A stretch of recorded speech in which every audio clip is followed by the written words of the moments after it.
Most of us have that same feeling, so I don't want to think that you're any different. A feeling of stress, of storm. Throughout our lives, we're subject to a great many problems. Distressing news comes to us through every item of the media. Whether it's television or newspapers, we are bombarded by news of violence and death, and murder and drought, of danger, of war, of constant change. And it affects us. It affects us deeply. We know somewhere in this world nothing is stable. We sort of wonder at ourselves as to why we live here and whether or not it is really as stable as it might seem or appear. World events happen in rapid succession, almost like the Olympics, you know, before you finish one event, there's 3 more going through the television. And what always distresses me is all this violence necessary to be delivered to me in living color, you know, into my living room 24 hours a day. Life seems to be a constant round of problems and anxieties, enough to drive anyone mad. At least it makes me sad. We become obsessed with these problems. And we feel we should be obsessed by them. And as a result, even our faith often tends to be a faith that is obsessed with problems. We can't help it because we're bombarded by news of catastrophic events. And we feel we must live our lives in a whirlwind. How disappointing it seems to us. How depressing. Any decent person, any Christian, is bound to be anxious, is bound to be depressed when faced with the problems of our society. The physical, the sexual, the mental abuse that children face, that women face, the guns, the violence. It seems to be happening all the time. In spite of the fact that we're told that statistically we have less crime in our society, a great deal less crime in our society than we have ever had before. We still have to hear all the hatred between tribes and disparity of values and wealth, the wars in places like Syria and the Sudans, and we are constantly faced with the lack of justice that seems to be a great problem for our First Nations. It's enough to make any heart sad. There are no simple solutions, no easy fixes. That's the thing that bothers me. That's the problem that I see. Everybody wants some sort of easy fix, some easy solution. And we look to our leaders for some easy solution. And we don't really realize that those leaders are there for the practice of power, not for solutions for the problems. What we do need, though, and I think it's important that we be the mustard seed that makes this grow, that you and I be the yeast in the society in which we live, to change attitudes, to approach difficulties in our lives, our society, our world, with an entirely different view. Radical. It's what we're all about. amongst Christians, isn't it? I constantly think about it when I read the stories of the Hunger Games and the Dark Knight Rises and all these things that come and people react to in different ways, and some of them with great violence, some of them with great apathy. 30 years ago, when I was on study leave in Vancouver, I had a little experience that I wanted to share with you, and it was that I was on a bus on a Saturday morning going downtown to Hastings Street, and a woman and her very challenged son got on. He had a bag of peanuts, and his mother was very concerned that he should, deal with this treat in a very proper way. And she was constantly saying to him, "Now, Johnny, clean your mouth," or "Johnny, don't eat a mouthful of peanuts that way. Take one at a time. Take your time. You've got to make the treat last." Well, all mothers know the drill, by the way, boys. So I just don't want you to think that they don't. Just as I got off the bus, there was a hullabaloo happening on the street. There was a street preacher with a loud hater that was assaulting the ears of everyone both on and off the bus, and you couldn't miss it. And he would bear, "The end of the world is coming!"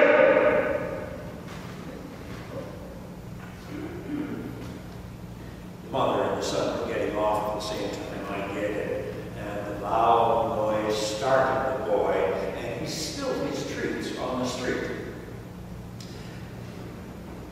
And without breaking stride, the mother prompted him once again. And I could hear this blare in one ear, "The end of the world is coming," and mother saying, "Johnny, we don't pick the nuts up off the street."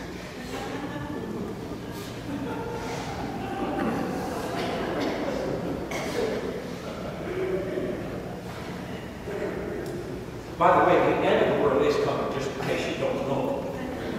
I just wanted you to know that scientists have told us that the end of the world, well, something about it could happen. It's a possibility. I'm not too sure, but they're not too sure either, but they tell us that it could possibly happen.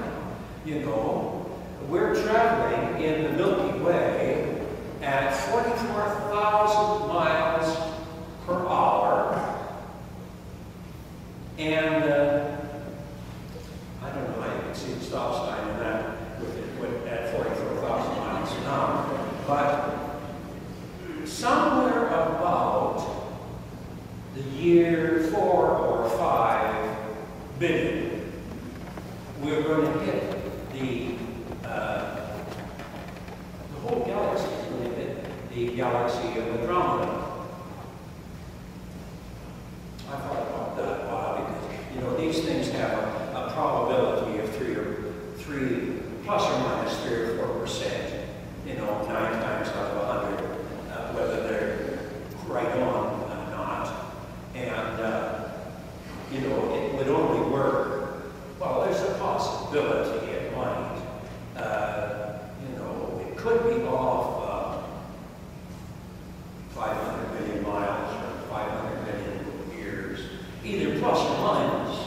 So you should get ready, just in case. Perhaps. They don't really know what will happen when the sudden stop, or maybe there isn't a sudden stop. We're not sure. But, the possibilities might be there. Well, if I built my life on if, I'm just sort of be like the gopher, and I'm totally sod right over it, just very quickly. What should be our attitude change? Well, I want to suggest to you that you should read your letter to the Philippians from Paul. And he says there the kind of thing that you and I need to hear constantly. And I used it for a sermon title. He says, rejoice. Rejoice in the Lord always. And again I say, rejoice. I want you to know that God's servants do not live by ifs and might be's and all that sort of thing. And as a result, we're not depressed and we're sad.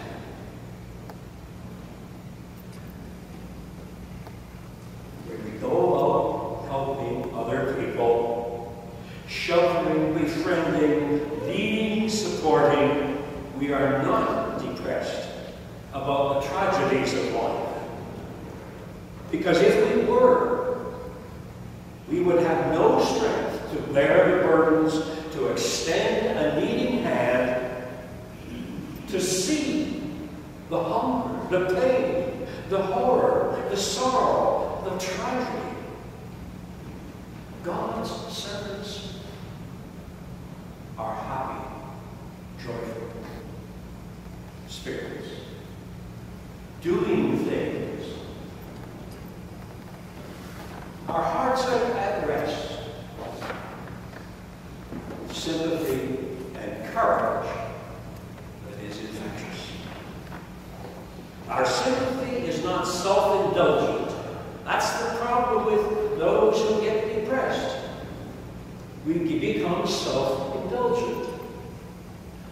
Our sympathy is wholesome and healthy because it consists of action.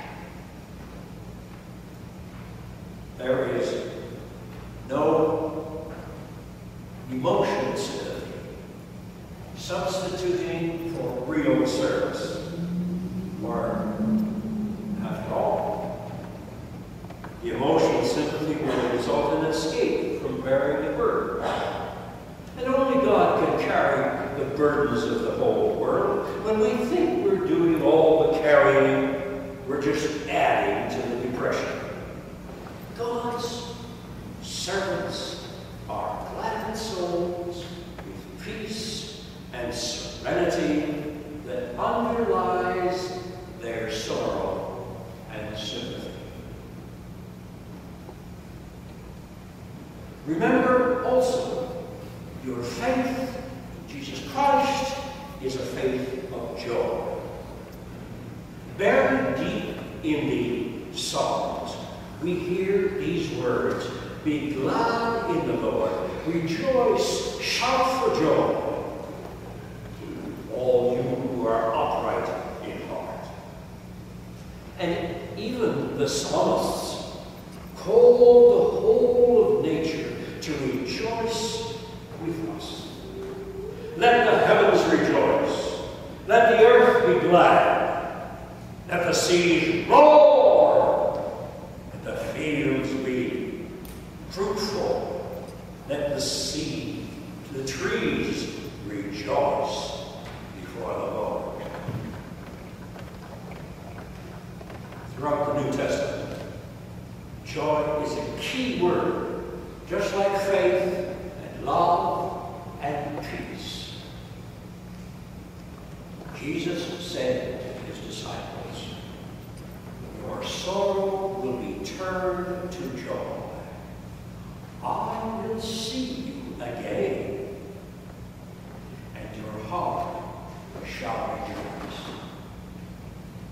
And no one can take your joy from you. And you know, when Paul went out and put his lists of fruits of the Spirit, he mentioned love first. But secondly, he puts joy. And as I said in the letter to the Philippians, he said, rejoice in the Lord always. And again I say, rejoice. Our New Testament faith is a faith of joy. The disciples were not living, by the way, in prosperous, tranquil They did not and could not close their eyes or their hearts to the reality of the poverty, the brutality, the violence, the corruption, the greed that was all around them, that infected their whole world. They couldn't do it as if they were wholly intent on the joys of the next world. That would have been unrealistic, and for them as well it is unrealistic for us. The apostles plainly report that they were living in terrible times, in anxious conditions, and in a sad, brutal, evil world. Paul himself was a hunted and a homeless man. And it shows in his writing that he had a profound sense of the wickedness of the society, the moral corruption, and he did not shrug his shoulders and wash his hands of it. He got right into the middle of the mess. He suffered grief, he suffered pain, he suffered imprisonment, as well as a degrading death. Like Jesus. And because, for our sake, we are being killed all day long. We are counted as sheep, ready for the slaughter. Yet in prison, facing death, knowing exactly what was going to happen, Paul could send out a letter containing the deep and constant current of gladness. Rejoice in the Lord, always. And again I say, rejoice. What's the problem here? What's the secret? What causes it all? Can responsible, sympathetic, warm-hearted people be glad amid the terrors and the sadness, the depression of our lives? Well, I don't know. Can you? Is the stock market got you down? Is the lack of gold medals for livings got you down? What's the problem? Can we face the facts? Can we bear the burdens? Can we keep on rejoicing? Well, we can. We can. Can we believe in the purposes of God and follow in the way of Christ Jesus? The apostles had a sure and certain hope that inspired and led them.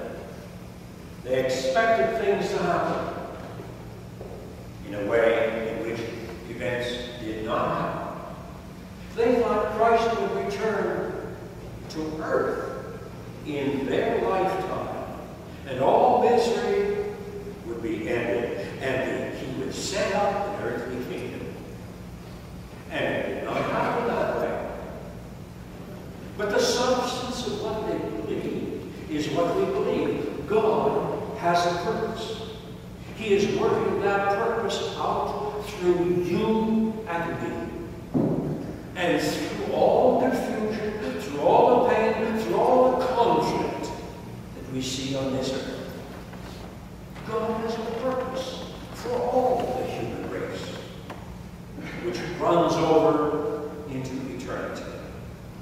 God has a purpose for each individual, a gracious purpose that reaches out beyond life, beyond death, beyond the grave, into his glory. Our life is only a fragment of the magnificent drama stretching beyond our imagination. The plot of the drama is so splendid, its climax so wonderful, Paul can say these words, I reckon that the sufferings of this present time are not worthy to be compared with the glory that is going to be revealed to us. For creation will be set free from the decay of the bondage of decay, to obtain for us the glorious liberty of the children of God. This is what God is doing with us, for us, and is making of us. This is the plot of the story. This is where it is leading in the great purposes of God. How do we know? We know because what God has done already in Jesus Christ. His life, his death, his resurrection is the central chapter that leads us to a more joyful ending than we could ask or even think. God is making use of us in working out his purposes for all mankind. We can enjoy it, and God can use us all the more and in greater ways. Therefore, rejoice. Rejoice in the Lord.